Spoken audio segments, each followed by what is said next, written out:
Khubor ka Batisi TV. Lawan Rashapi da ka Frank Motors. The dark is here to rule. Ka IZ Group of Institution Bangalore. Kadai ke college babhatam nagabanta ke jingkuli nursing but paramedical course, hospital training, pinyo scholarship but 6% ka kam, aki hospital bahedo India but shabarni. Na banta ke jingkuli ka jingseo ka barek but pila bandai group ban kuli da ka education loan. Pila ruban chukola ho number khandai nyo saw san riu pranot. Lani khandai pran riu license ar riu khandai pra. Dr. Dipankar Das, Ubadai Chief Interventional Cardiologist, Unsawan Hanongba Shillong, Haka Arpinyu Turek Ujamang Arjar Pulai, Ha Woodland Hospital, Bat Pila Banle Ikandu, Nadu Kapor Katwi Biji Sheneng, Bat Pila Ruban Shukol How number 90890-97907.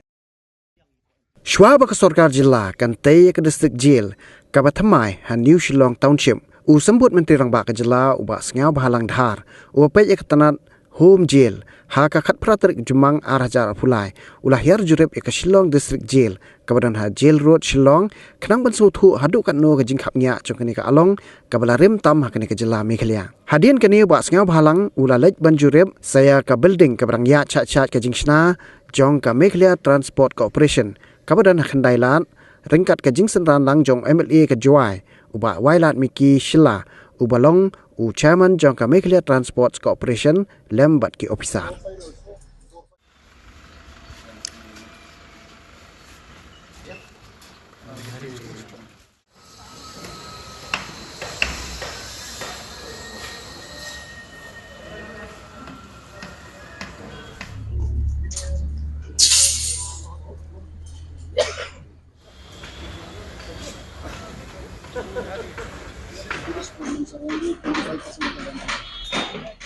So we have decided to shift the jail from the city to the New Shillong area.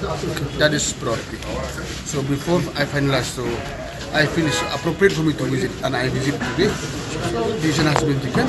We will shift this Shillong jail towards the new area, new township area. No status. Now this I will shift it. That is the status. Finalize. Just to shift.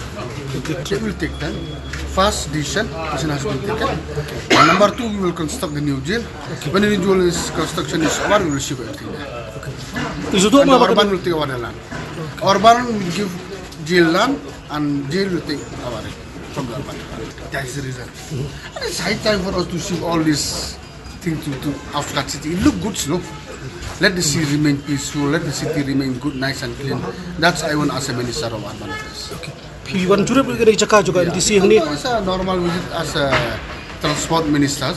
So I just want to update this project. I'm very happy the projects went very smoothly and under progress.